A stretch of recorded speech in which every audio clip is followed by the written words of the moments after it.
Parlez pas que de la pluie et du beau temps, mais aussi politique. Avec Florian Philippot, bonjour. Bonjour. Vous êtes vice-président du Front National, député européen, tête de liste FN pour les régionales en région Alsace-Champagne-Ardenne-Lorraine.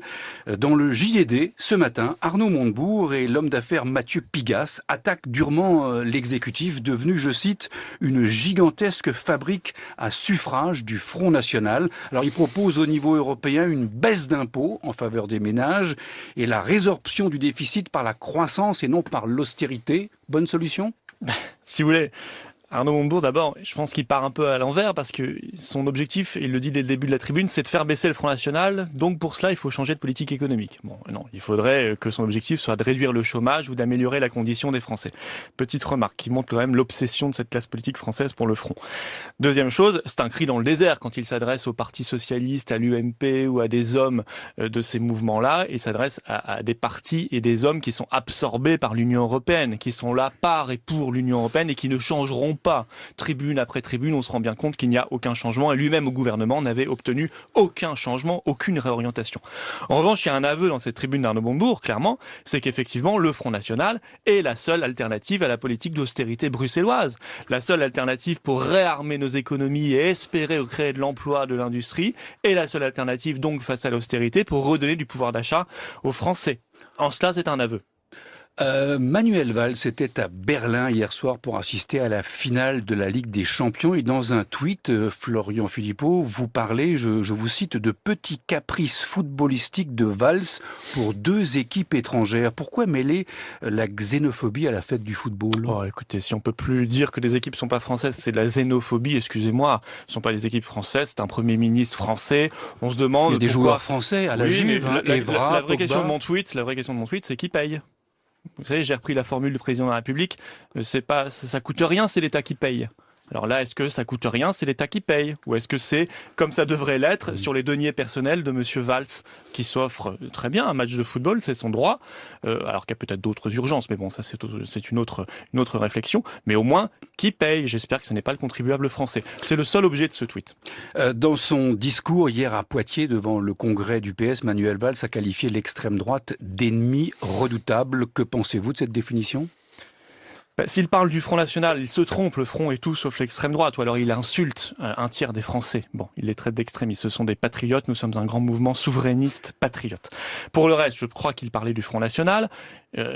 On ne parle pas ainsi quand on est Premier ministre, il n'y a pas d'ennemis en France, ou alors on est dans une logique et une rhétorique de guerre civile. Il y a des adversaires politiques, il y a des concurrents, mais Monsieur Valls n'est pas réputé pour sa mesure, il est réputé pour son ton belliqueux et dangereux pour la démocratie, et il fait écho à une autre formulation de Monsieur Estrosi qui avait déclaré en mars « Le PS est notre adversaire, le Front National est notre ennemi ». Eh bien, la boucle est bouclée, l'UMPS, ou aujourd'hui l'RPS, démontre qu'ils sont sur la même ligne, c'est-à-dire un seul adversaire en réalité, les patriotes du Front National qui incarnent la seule alternative, l'UMP, le PS, les Républicains, le PS, l'RPS, c'est exactement la même politique, notamment en matière bruxelloise et européenne, on l'a vu. Florian Philippot, Manuel Valls a promis d'engager le prélèvement à la source de l'impôt sur le revenu, première étape d'une modernisation de notre imposition. Y êtes-vous favorable ? Moi, j'y suis sur le principe favorable parce que c'est effectivement plus simple. La seule condition, c'est est-ce que c'est faisable maintenant, vu la complexité de l'impôt? Je ne le pense pas, ou alors ce sera très compliqué. Je pense surtout que la première urgence en matière d'impôt sur le revenu, c'est de le rendre comme tous les impôts, comme par exemple l'impôt sur les sociétés, de le rendre plus juste et donc plus progressif pour pouvoir l'alléger pour ceux qui payent beaucoup aujourd'hui, c'est-à-dire les classes moyennes, les classes populaires, alors que au plus haut niveau, les très grosses fortunes ne payent probablement pas assez. C'est comme les entreprises. Les PME payent beaucoup trop, les PMI payent beaucoup trop, alors que les très grandes entreprises du CAC 40 ne payent pas assez, voire parfois arrivent à se débrouiller pour ne pas payer du tout. Vous l'évoquiez. Ça, c'est la première. La justice fiscale, c'est la première urgence. Et puis simplifier l'impôt, c'est aussi une urgence. Vous l'évoquiez, le dossier européen, le G7 commence aujourd'hui en Bavière, en Allemagne. On parlera du dossier grec. Quelle solution, Florian Philippot, pour faire aboutir les négociations entre Athènes et ses créanciers pour éviter la faillite grecque ? Écoutez, ça me rappelle septembre 2011, lors du premier prêt grec, voté à l'Assemblée nationale par ces messieurs dames de l'UMP et du PS et du Centre et des Verts. Et nous disions, cet argent ne le reverra jamais. Il y avait une action symbolique de faux billets de 500 € jetés dans la Seine. Marine Le Pen était présente. On avait alerté. Aujourd'hui, je crois que la seule solution, c'est de se dire cette politique d'austérité ne fonctionne pas. Il y a un combat titanesque en ce moment en Grèce entre la démocratie, le choix des urnes, et le fascisme doré, c'est-à-dire le pouvoir des institutions financières, de la banque et donc de ses relais, l'Union européenne et le FMI. Est-ce qu'on va choisir la démocratie et ce que veulent les peuples, ou est-ce qu'on va imposer une politique qui ne fonctionne pas? Nous disons L'euro est une catastrophe. La Grèce, hors de l'euro, s'en sortirait beaucoup mieux. Et d'une manière générale, la zone euro sans l'euro s'en sortirait beaucoup mieux parce que cette monnaie nous a plombés depuis le départ et nous entraîne de crise en crise, de dette en dette et de plan d'austérité en plan d'austérité. Le Qatar a porté plainte contre vous, Florian Philippot, pour diffamation parce que vous liez cet émirat au terrorisme d'inspiration islamique. Vous avez demandé une audience à François Hollande. Quelle réponse de l'Élysée? Eh bien écoutez, pour l'instant, il n'a pas répondu. Mais je pense qu'il va répondre. Je suis parlementaire. Le président de la République, selon la Constitution, est là pour garantir l'indépendance nationale. Or là, il y a une ingérence d'une puissance étrangère, a fortiori dictatoriale, dans notre vie publique, dans notre vie et notre débat démocratique. Et donc le président de la République doit réagir, d'autant qu'il est impliqué par la présence de Maître Milliard auprès du Qatar, c'est-à-dire de son avocat personnel, d'un ami très proche, puisqu'il est le parrain de ses 2 enfants, et qu'il a des responsabilités au Parti socialiste. Donc j'attends des réponses, des éclaircissements de la part de Monsieur Hollande, le président de la République. Mais sur cette histoire, moi je me bats pour un combat qui dépasse simplement même la lutte contre l'islamisme qu'incarne le Qatar.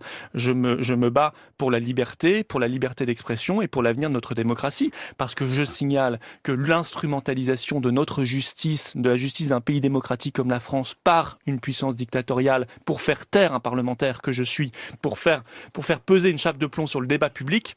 Aujourd'hui, les politiques, demain, les journalistes qui pourront plus faire leurs enquêtes librement sur le Qatar ou n'importe quelle dictature, les ONG, les militants des droits de l'homme, c'est extrêmement grave. Et ce combat pour la liberté, il doit être mené par tous les démocrates. Alors j'attends les Charlie, j'attends tous ceux qui ont manifesté le 11 janvier pour la liberté d'expression, à droite, à gauche, parmi les universitaires, les philosophes, les journalistes, qu'ils se manifestent. Parce que demain, plainte pour diffamation. Demain, oui, mais peut-être que demain, la Corée du Nord portera plainte contre vous, parce que vous aurez fait une critique qui lui plaira pas. Peut-être que la Russie portera plainte. Peut-être que l'Allemagne portera plainte contre le livre de Monsieur Mélenchon. Peut-être que l'État islamique se prendra le plaisir de porter plainte parce qu'il s'estimera diffamé en France. Vous voyez bien la dérive qu'il y a derrière. Vous avez demandé une protection policière. Vous parlez de climat délétère après ce que vous appelez la fatwa du Qatar. Vous avez fatwa reçu judiciaire, oui. Oui, vous avez reçu des menaces précises? Écoutez, je suis très exposé. Vous avez reçu des menaces? Mais on attend l'agression?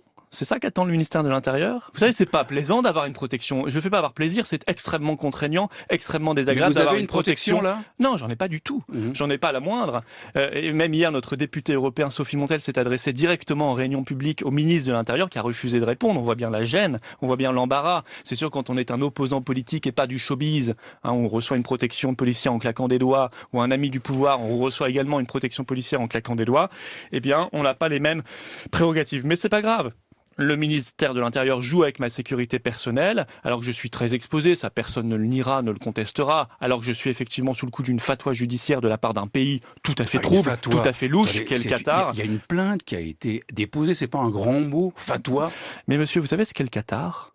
Parce que je sais qu'on n'ose plus le dire sur les antennes françaises. Peut-être que vous craignez vous-même une plainte en diffamation de la part de cette dictature. Non, je crains rien. C'est un pays dans lequel les femmes n'ont aucun droit. C'est un pays dans lequel vous êtes condamné, vous êtes jeté en prison si vous critiquez l'émir. Un poète a fait 15 ans de prison, condamné à 15 ans de prison en 2013 parce qu'il avait critiqué l'émir. C'est un pays dans lequel vous recevez 90 coups de fouet et 5 ans de prison si vous êtes homosexuel. C'est ça le Qatar. Il faut quand même se rendre compte de ce qu'on a face à nous. Un des pires régimes que la Terre porte aujourd'hui. Voilà. La Russie que vous connaissez bien et que vous appréciez, en Russie, ceux qui critiquent Poutine sont aussi jetés en prison. Ça n'est pas, on peut pas comparer, excusez-moi, le Qatar et la Russie. Je ne suis pas favorable à tout ce que dit et fait la Russie. Je suis pour un équilibre entre les puissances, mais on ne peut pas comparer objectivement la situation au Qatar et en Russie. Jean-Marie Le Pen conteste Je suis sur le Qatar, excusez-moi. Oui, c'est peut-être plus intéressant que Jean-Marie Le Pen. Madame Hidalgo, qui est maire de Paris. Oui. Moi, j'estime qu'elle a sali l'image de Paris en défendant le Qatar. Elle a sali l'image de Paris en étant maire de cette capitale, la ville lumière et non pas la ville de l'obscurantisme, en défendant, je dis, au nom des femmes qui ont aucun droit au Qatar, au nom des homosexuels qui sont persécutés au Qatar, au nom des Népalais, des esclaves népalais et indiens qui meurent sur les chantiers de la Coupe du Monde au Qatar, Madame Hidalgo doit s'excuser parce qu'elle salit l'image de la ville capitale de la France. Dernier point, Florian Philippot, Jean-Marie Le Pen conteste devant le tribunal de grande instance de Nanterre la procédure ayant abouti à sa suspension du parti. Il y aura une audience vendredi prochain. Jean-Marie Le Pen définitivement hors du FN, ce sera bouclé, terminé quand ? Il est déjà suspendu et ce sera bouclé en juillet puisque nous aurons les résultats du vote des adhérents qui votent pas simplement sur le titre de président d'honneur mais sur une refondation, une modernisation complète du Front National qui sera beaucoup plus performant demain. Et puis il s'est mis lui-même totalement en dehors, adversaire du mouvement puisqu'il a déclaré qu'il souhaitait la défaite de Marine Le Pen en 2017 et donc la victoire de l'UMPS et qu'il soutenait dans l'affaire dont nous parlions juste avant, le Qatar, voyez-vous. Donc moi je passe à autre chose, ça ne m'intéresse pas. Cette page est totalement tournée. Nous voyons les succès comme Le Pontet où on a fait 60% à la municipale et les Républicains 13%, alors que nous étions au coude à coude encore l'an dernier, et les sondages qui mettent Marine Le Pen largement en tête au premier tour de la présidentielle. Merci Florian Philippot, vice-président du Front National. Patricia Martin, on vous retrouve, je le rappelle, on vous retrouvera ce soir sur France Inter dans